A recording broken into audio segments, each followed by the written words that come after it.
Hi guys, இன்றைக்கி நம்ம சேனலில் என்ன பார்க்க போகிறோன்னா சேர்மன் அருணாச்சல சுவாமி பற்றி தாங்க. சேர்மன் அருணாச்சல சுவாமி திருச்செந்தூர் அருகே உள்ள மேல புதுக்குடியில் ஒரு ஊரில் ராமசாமி நாடாருக்கும் சிவந்தை அம்மையாருக்கும் இவர் பிறக்கிறாருங்க. ஓகேங்களா. இது எப்போன்னு பார்த்தீங்கன்னா 1880 அக்டோபர் 2 பிறக்கிறாருங்க. அதுக்கப்புறம் 1906 செப்டம்பர் 5 முதல் 1908 ஜூலை 27 வரை இவர் ஏரல் பேரூராட்சி தலைவராக இருக்கிறாருங்க. அதனால தான் இவரை சேர்மன் அருணாச்சல சுவாமி என்று மக்களால் அழைக்கப்படுகிறாருங்க, அந்த ஊர் மக்களால். ஒரு நாள் அவங்க தம்பி கருத்த பாண்டிக்கிட்ட அவரோட மரணத்தை பற்றி சொல்கிறாரு. என்ன சொல்கிறாருன்னா, 1908 ஜூலை 28 அன்று ஆடி அமாவாசை அப்போ நான் பகல் 12 மணிக்கு இறைவனடி சேர போகிறேன் அப்படின்னு சொல்கிறாரு. அதாவது அவர் தம்பிக்கிட்ட அவரோட சமாதி எங்கே வைக்கணும்னு சொல்கிறாருன்னா, ஏரலுக்கு தென்மேற்கு தாமிரபரணி ஆற்றில் வடற்கரை ஓரமாக ஒரு ஆலமரம் இருக்கும். தன்னை அங்கேயே சமாதியை வைத்து மலர்களும் மண்ணும் போட்டு மூடும்படி அவங்க தம்பிக்கிட்ட சொல்கிறாருங்க. அன்று முதல் இன்று வரை அந்த சமாதி ஒரு கோயிலாக எழுந்து ஒரு பிரமாண்டமாக காட்சியளிக்குங்க. ஸோ இதில் மிகப்பெரிய ஒரு நல்ல விஷயம் என்னென்னா, மனநோயால் பாதிக்கப்பட்டவங்க அந்த கோயிலுக்கு போய் அங்கே தங்கியிருந்து சாமிக்கிட்ட வேண்டிக்கிட்டு திரும்பி வந்தாங்கன்னா கன்ஃபார்மாக சொல்கிறாங்க, அவங்க சரியாகியிருக்காங்க, சரியாகிடுவாங்க. இதுதான் உண்மை. அதே மாதிரி நமக்கு என்ன தேவையோ அவர்கிட்ட போய் அழுது கண்ணீர் விட்டு நம்மளோட மனக்குறைய அவர்கிட்ட வேண்டி வச்சுட்டு வந்தோன்னா கன்ஃபார்மாக சொல்கிறாங்க அது நடந்திருக்கு, நடக்கிறது.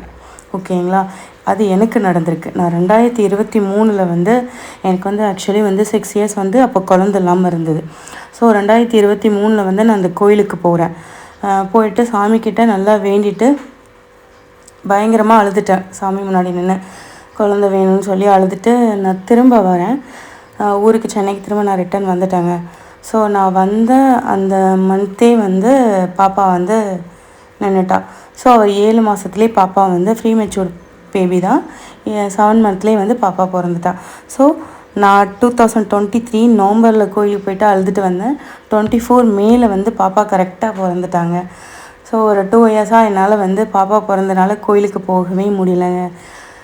இன்றைக்கி நான் அந்த கோயிலுக்கு போயிட்டு ரொம்ப மனசார நன்றி சொல்லிவிட்டு சாமிக்கிட்ட அவ்வளோ வேண்டிக்கிட்டு திரும்பவும் அழுது கண்ணீர் விட்டு வேண்டிட்டு, என்ன மாதிரி யாரும் இந்த உலகத்தில் யாரும் குழந்தைக்காக கஷ்டப்படவே கூடாதுன்னு சொல்லி நான் வேண்டிக்கிட்டு வந்திருக்கேங்க. அதே மாதிரி குழந்தை இல்லாதவங்க உங்களுக்கு என்ன கஷ்டம் இருந்தாலும் இந்த கோயிலுக்கு போயிட்டு நீங்கள் வந்தீங்கன்னா கன்ஃபார்மாக சொல்கிறேங்க, கன்ஃபார்மாக நீங்கள் வேண்டினது நடக்கும், நடக்குது, நடந்துட்டு இருக்குது. ஓகேங்களா. அவரோட அருமை புகழ் எல்லாமே இந்த ஊருக்கு எல்லாருக்கும் போகணுங்க. இதுதான் என்னோடய ஆசை. எனக்கு நடந்ததுனால நான் சொல்கிறேன். இதுதாங்க அந்த அழகான லட்டு, கடவுள் கொடுத்த குழந்தை. எவ்வளோ சேட்டை, இப்போ என்னால் பண்ணுற சேட்டையை தாங்கிக்கவே முடியலைங்க. இதெல்லாம் பார்க்கும்போது எனக்கு ரொம்ப மனநிறைவாக ரொம்ப ரொம்ப ரொம்ப சந்தோஷமாக நான் இருக்கேங்க.